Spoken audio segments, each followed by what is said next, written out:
I think self-esteem is the basis of everything. I see. And self-esteem, how is that different from self-love? Is it essentially the same thing? Good question. Shadé is known as a self-mastery expert. Her strategies have helped people and companies do their best work by putting emotional intelligence and humanness at the core.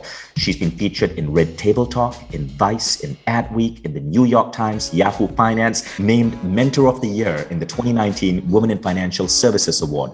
We are going to hear her wisdom on how to defeat imposter syndrome, boost our confidence, and crush it at work. Shadé, welcome to the Mind Valley podcast. Now, I think there's a risk with language of self-love because some people view that as the authority to be selfish in the sense that I'm going to be selfish and put me first to everyone else's detriment.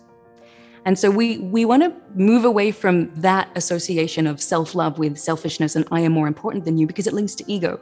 But if your view of self-love is, hey, I genuinely love who I am and the value that I bring, then it's very closely linked. It's also closely linked to self-worth. It's very easy for someone who doesn't necessarily believe in themselves. It's very easy for someone to say, well, I've never done this before. I don't have a track record in this area, and therefore I don't have the belief that I can do it. So a really great little reframe here is don't think about achievements in terms of outcomes. Don't think of them of what you achieved by way of I delivered this or I got here. Think of it in terms of the effort you applied. The effort, the skills, and the strengths that you applied in the past.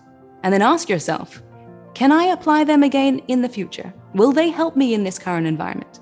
And I can guarantee you will find a way to say yes to that. And that reminds you that you have what it takes. And it can be a really great antidote to imposter syndrome. Let's define imposter syndrome first, because we throw this term around a lot, we hear it a lot, but there's a very specific definition when we look to the research.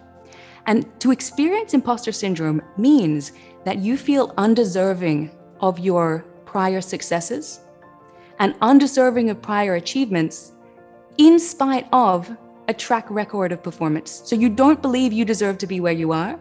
But if you objectively look at what you've achieved amazing things. So the distinction is some people just think if I'm in a position that I've never been in before and I'm feeling uncertain, then that's imposter syndrome. That might just be self-doubt. And so we actually need to be really careful how we're interpreting and defining something because some of us will use, I feel like an imposter as an excuse to hold themselves back. I couldn't say yes because I had imposter syndrome. So we almost use it as this fallback to make ourselves feel better for not taking an action, when actually that just might have been self-doubt, and that's about changing the relationship that we have with that. I experience it sometimes, and I thought at a certain point it goes away. It doesn't. It never goes away. And that's a good thing.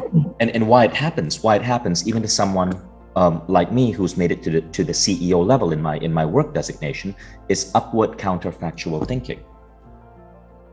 I compare myself to other CEOs and go, damn it, their business is growing faster than mine. And it's funny. It's not something that you ever come out of unless you've truly mastered all of these principles together. And I'm doing my best to get there, but I don't think I'm completely there yet.